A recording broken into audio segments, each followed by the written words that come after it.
big and small, and hot and cold, and fast and slow. They're called opposites. Yeah, opposites. Welcome back!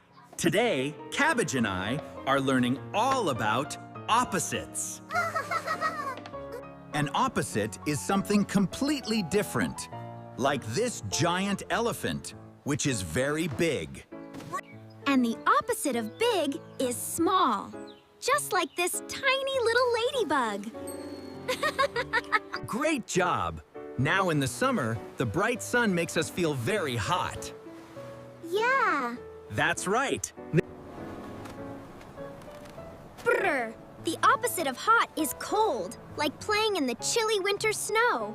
Vroom! A race car zooms down the track because it is very fast. Yay!